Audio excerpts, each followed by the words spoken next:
For the time that the architectural drawings have been finalized, the preparation of structural design begins. Whether a design of residential or building structures, here are the 6 basic procedures to consider in a structural design. 1. Design code, standards and design criteria. Knowing the design codes and design criteria that we will use at the start of structural design is a must. This is the basis and guidelines.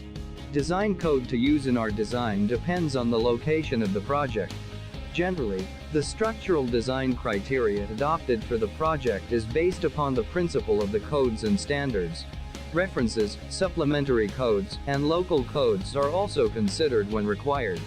The most common design codes adopted by most countries are according to international codes and standards like the British Standards, Euro codes, and American codes.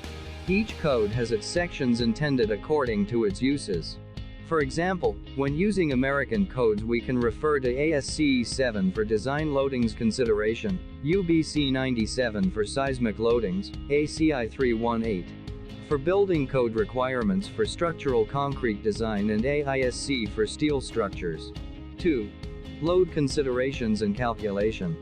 After identifying the codes that we are going to use in the design, the next thing to consider is the load considerations and calculations. The load considerations are depending on the type of occupancy of the project. Here, the 3 basic loadings of a building are being assigned. The dead load that usually composed of the self-weight of the member or a structure, the superimposed dead load that comprises of the floor finishes and the weight of the partitions, and the live loads that constitute the movable loads that the structure may carry. Depending on how high the project is, a wind load and seismic load shall also be considered accordingly. 3. Propose a framing system. The framing system is a vital part of the structural design. It is where the overall safety of the structure will rely upon. In this aspect, the structural engineer should come up for a better solution on how the project will be supported structurally.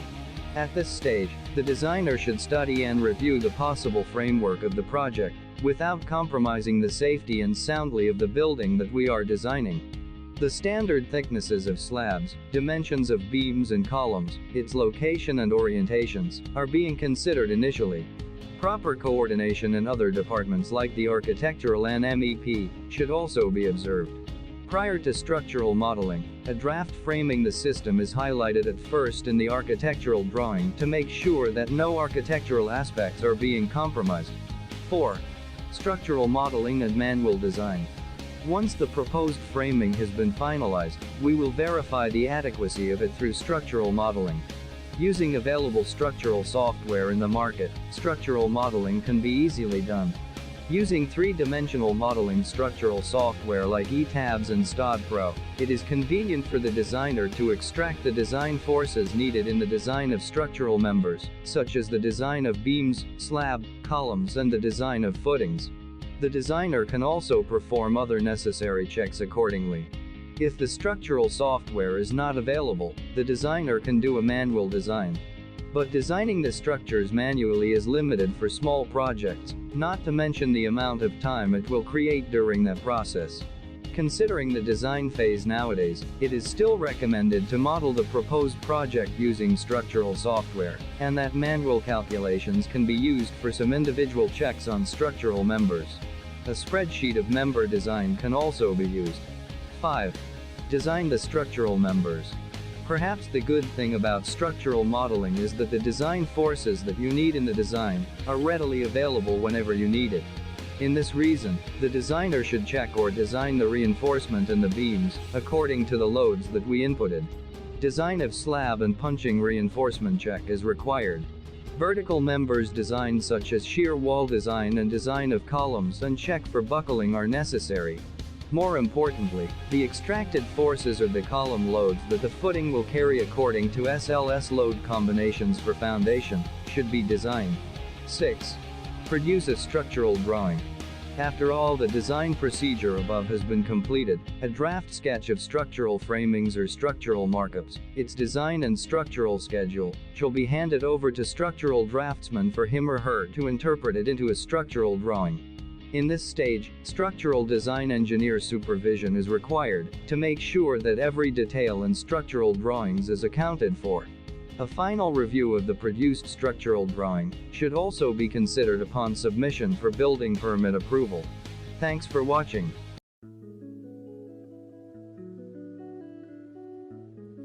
The objective of this project is to manipulate the engineering problem based on structural analysis understanding and suggest an effective solution in solving the assigned project. We are required to find an architect and structure plan for analysis purposes and gather information for direct industry input and advice through problem solving from the contractor or consultant firm by organizing interviews. The architect drawing obtained was from Ain Amira binti Haron. She is one of the owner of a 2-story townhouse building constructed in Kota Puteri by Perbadanan Kemajuan Negeri Selangor PKNS.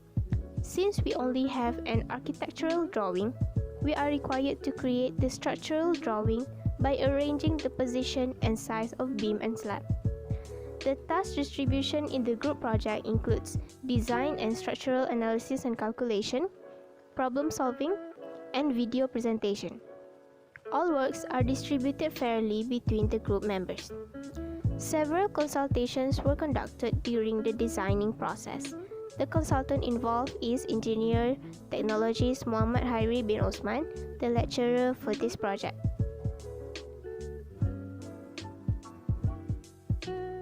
The methodology chosen was through informational interviews. We conducted the interviews to identify common problems in construction based on an engineer perspective. The informational interview consists of 2 parts, which are Part A and Part B. For Part A is the analysis for the demographic data of respondents.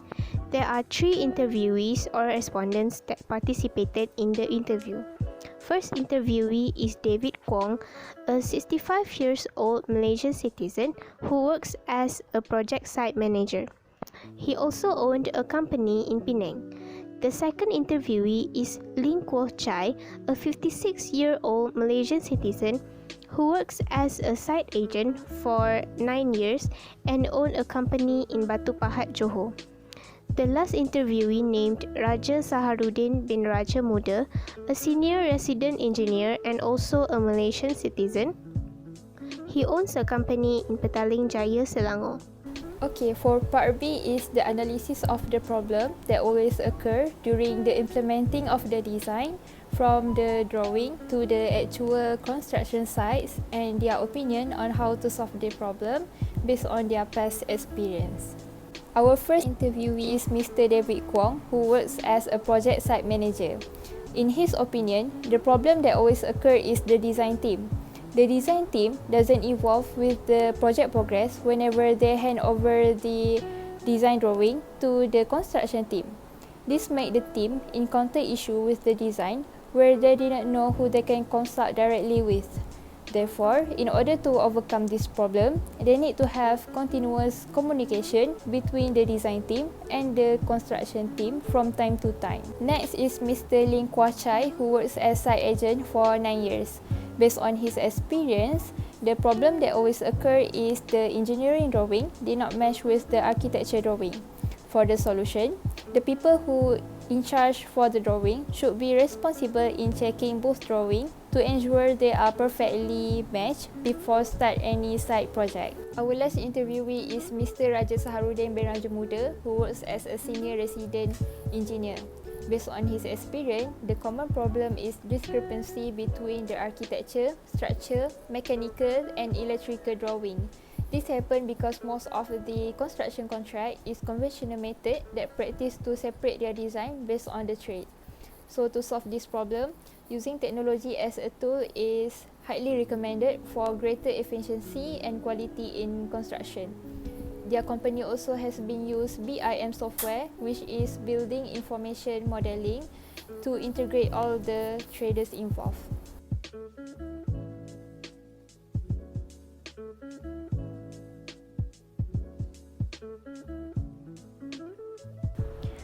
For the calculation process of simply supported beam, we need to determine the bending moment and shear force diagram. There is several steps involved. The first one is action on the slab, which we need to calculate the self weight, finishing, characteristic of permanent action, and characteristic of variable action. The second step is distribution of actions from the slab, which need to identify the characteristic of the slab. The next is need to identify the action from the slab and on the beam, as well as loading and the analysis. The last step is we need to illustrate the shear force diagram and bending moment diagram. Next is durability, fire and bond requirement. We need to identify minimum concrete cover regard to bond, minimum concrete cover regard to durability, minimum required exit distance for R60 fire resistant, minimum concrete cover regard to fire, allowance in design for the aviation, and the nominal cover. For main reinforcement, we need to calculate for both span, which include effective depth, maximum moment at span, MF, K, Z, area of tension reinforcement, minimum and maximum reinforcement area, and the last step is need to draw reinforcement design idea by referring to the table. We also have shear reinforcement and minimum link, which need to calculate the concrete strut capacity, maximum shear, shear length, and spacing. Next is deflection. For deflection, we need to calculate the percentage of required tension reinforcement, reference reinforcement ratio, medication factor for span less than 7 meter equal to 1, modification allowable span effective depth ratio, allowable span effective depth ratio, actual span effective depth ratio. The value can be accepted when the actual span effective less than the allowable span effective. The last component is cracking and detailing. For cracking, we need to identify limiting crack width by calculating the steel stress and identifying the maximum allowable clear bar spacing from the table. As shown in the figure, detailing is often considered to be the preparation of working drawings, showing the size and location of the reinforcement in a concrete structure.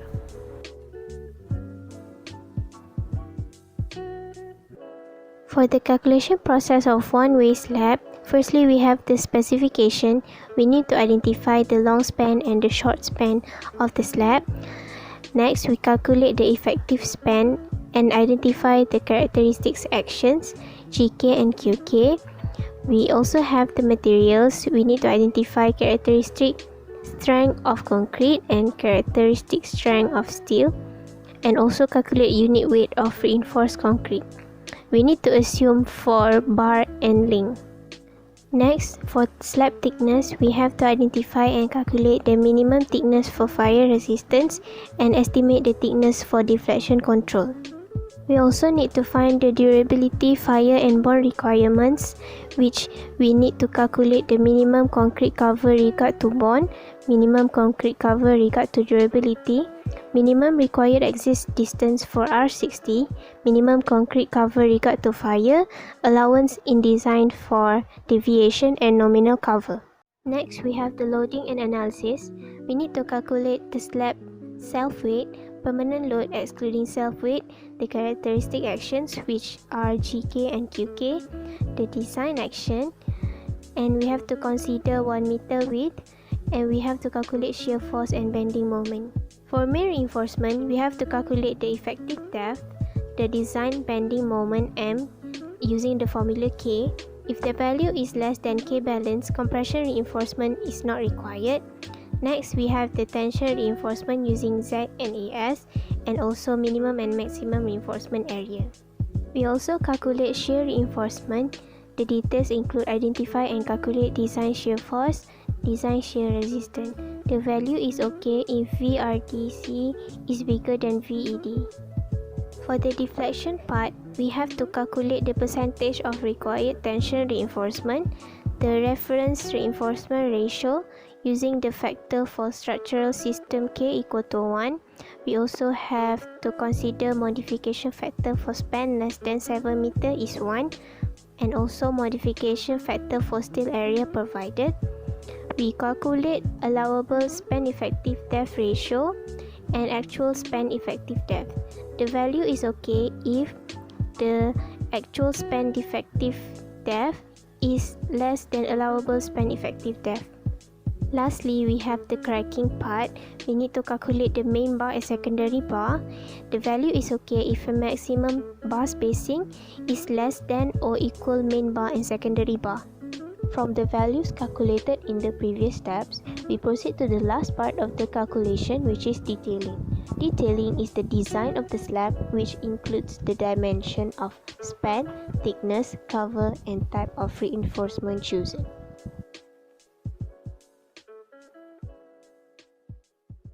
In conclusion, we have two drawings, which are architectural design and structural design. From the architectural design, we apply the basic procedure to produce the structural design, and we are able to calculate the simply supported beam, continuous beam, one-way slab and two-way slab. There are many steps involved during the calculation, starting from the specification until the detailing. Based on interview conducted, the problem faced are mostly the same, which is discrepancy between the drawing. Even they use different approach to overcome the problem, they still focus on the construction and engineering aspect. I think that's all from us. Thank you to Sahiri for guiding us throughout the whole semester, and thank you for watching.